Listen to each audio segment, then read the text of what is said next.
Hey, what's going on, everybody, and welcome back to the Cobra Built YouTube channel. Ripley and I here would like to wish you guys a happy new year and hope you guys had a very Merry Christmas. Took a couple weeks off during that just because I wanted to try to enjoy the holidays the best that I could, and I hope you guys did as well. But we're back, and we're going to try to make 2023 the best year ever. Ripley had a very Merry Christmas. Oh, she's already trying to shake already. Me and her enjoyed our holidays together. And like I said, guys, don't forget 10,000 subs before the end of February of this year, so 2023. I'm gonna give away $1,000 via Amazon, and I was gonna do PayPal, but I think anything over $600 on PayPal, they make you pay taxes on, and taxes are a joke. So I think everybody can always find something of use on Amazon, and with $1,000, I think you can buy a lot of whatever you need. I buy a lot of my automotive stuff, so wiring looms, solder, anything like that. You can even buy tires on there. And a lot of you guys are always like, well, $1,000, that's a lot to give away for only 10,000 subs. Well, I just want to give away to the people that helped me out and helped bring me from a lower subscriber amount to a higher subscriber amount, and you guys are always there to support me. I am waiting for Brett to show up. We're gonna go over a couple things, and I do have a couple new modifications for the Cobra that I think will get us into the 10s. I did hook up something on the Holley Sniper that I also think will help get us into the 10s. But once Brett gets here, we'll kind of go over some things, and we also did do some stuff to his vehicle over the break. I'll let him kind of get into that stuff, but nothing going on for my dad's 82 GT here today. It's just kind of sitting here on the lift like it always does. Nothing wrong with it. It's just its parking spot over the winter. But I did hit some things with some tire dressing, and I'm one of those people that like a high gloss. I know some people are always like, oh, I hate gloss, I like an all natural feel. Well, I want things to look new, everything like that. And if you feel it, it's not real like slimy or anything. It just gives it a natural feel,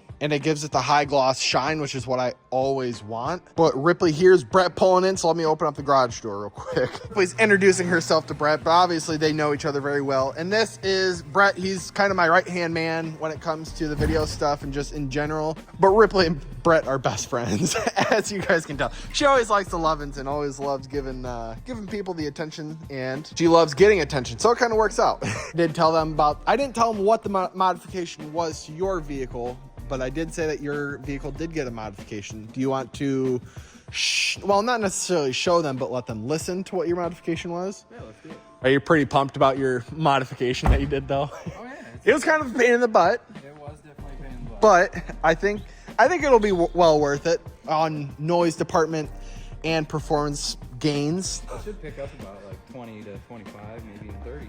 Oh yeah, and you did keep the catalytic converters. Yeah, I put the cats back on just. Well, I guess that already kind of gave up what you did, but but start it.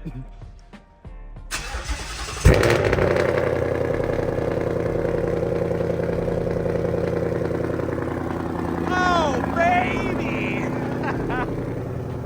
Oh, it's all right, Ripley. It's all right. Get you some of that action. Oh yeah. Look stock. Looks like stock. And it is. But you did do a set of headers, though. Yeah. The dreaded headers that nobody ever wants to do. I know a lot of people talk some stuff on some 2M fab headers, but I decided to give them a try because the price point was pretty amazing. And the install wasn't too bad. There was a couple little modifications that I thought I had to do, but I put some...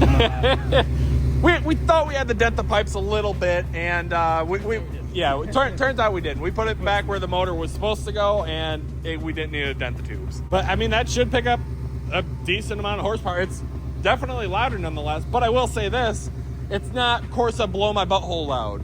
It is not obnoxiously loud. Should sound pretty good. And it's not, well, you do have active exhaust, so that does help out a lot. So it's not, you can change it from quiet, even though quiet now is still somewhat loud, but it's not obnoxiously loud. Yeah, so that's nice. It's a nice, you can still cruise through the neighborhood at 2 a.m. if you need to, coming home or whatever. Other than headers, though, what's your modification list yet for the winter, I guess? For the winter, I'm gonna get a cold air intake. I actually need to order that. Once I get that ordered, which I know people are gonna be like, oh, you don't need a cold air intake on that, but just for look cool purposes. Yeah, just for cool, so that it gives it some pizzazz when you open the hood, and maybe some wheels and a spoiler and stuff down the line. The wheels would be cool. The specific spoiler I want to get would make this car look amazing. So We'll keep you guys in the loop on that one. But as for the car parked next to it that you guys are very familiar with, we did do some, well, it wasn't necessarily modifications. It was pretty much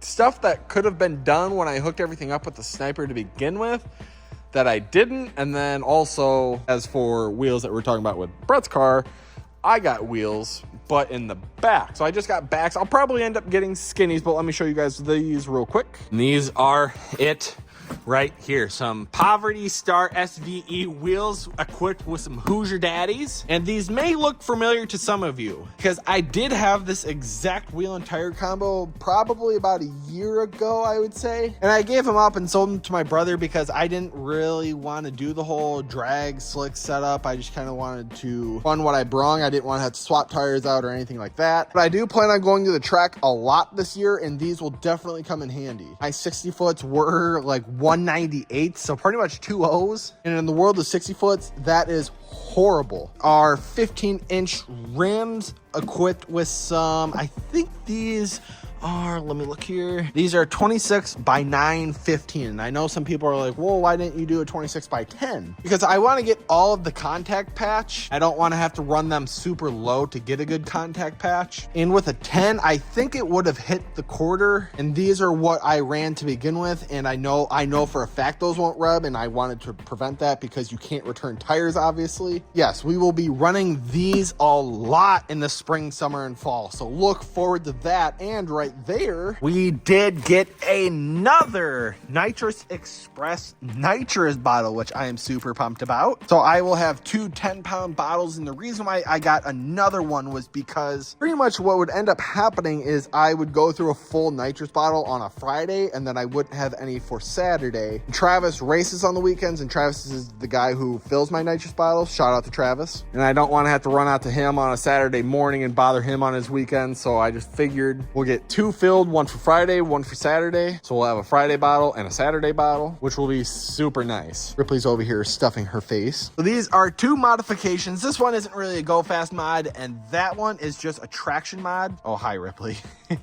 It's kind of just a traction mod to help me, get down. I would like to get down to the 1.6 60 foots. In Jason's pace car, I think the best time in that, I got to a 168. And I did pull the front wheels on this exact wheel and tire combo. Let me insert that clip right now.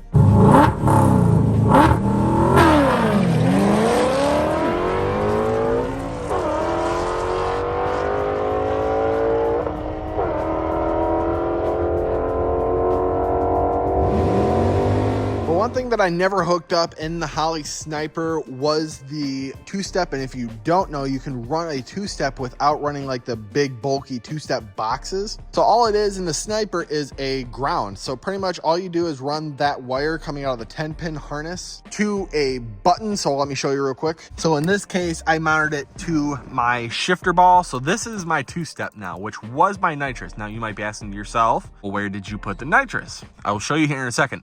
But all you do is run that 10-pin harness with the orange or yellow wire down to the shifter and then up to a ground so that this is a ground activated button. And that's all it is. That is literally as easy as it gets.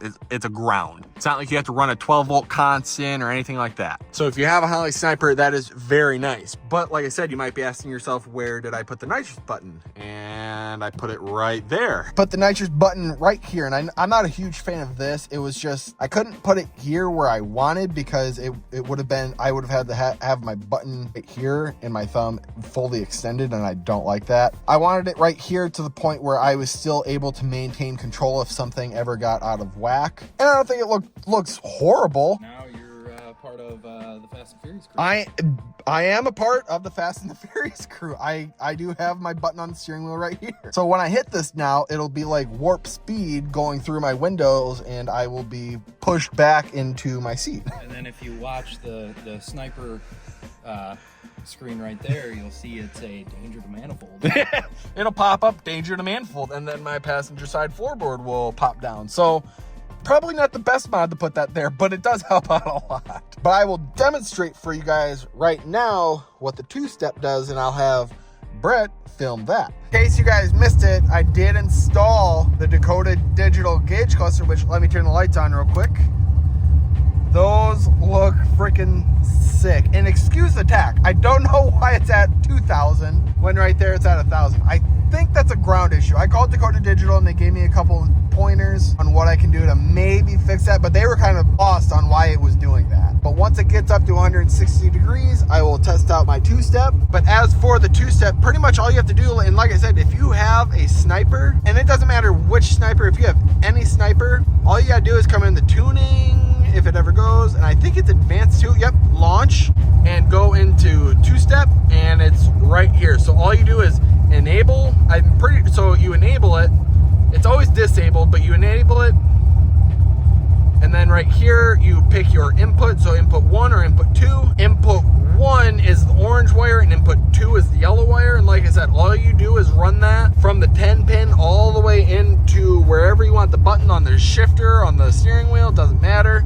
And all you do is click your input, and that's it. And that is literally it. You don't need to hook up any other wires or anything like that. It's super, super simple. And had I known it was that simple, I would have done that in the beginning. But I'm dumb and I didn't. But hey, we all learn from our mistakes. And I'm here to admit that I mistakenly thought that the two-step was a big pain in the butt. So that's why I never did it. Let me show you guys that two-step right now.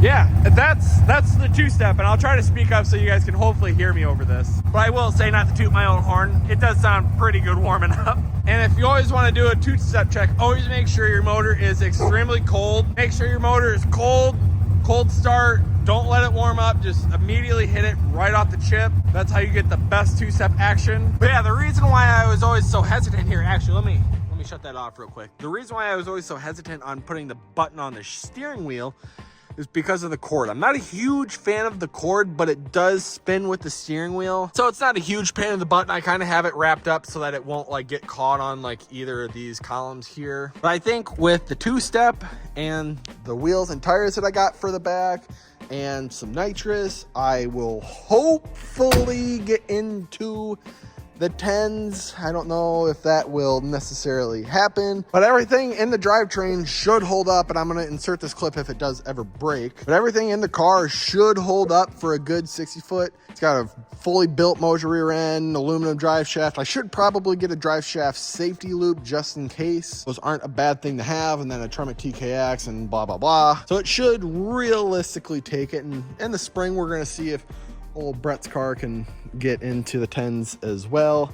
I keep trying to tell him to get a converter, and that's on the list too. That's on the list. Those are a little bit pricey, and they're made to order, so it's not like they're just sitting on shelves, so that kind of sucks. But that is going to do it for this week's upload. Ripley is over here wanting me to vigorously pet her belly, and she always gets goofy, as you guys are seeing right now, because like I said, she loves the lovin's. But I will see you guys next Sunday at noon, because I am going to continue my noon upload time on Sundays. Like I said, I hope you guys had a very Merry Christmas and a Happy New Year. Here's a good start to 2023, but I will see you guys next Sunday at noon, because I do upload once a week, every Sunday at noon Central Standard Time.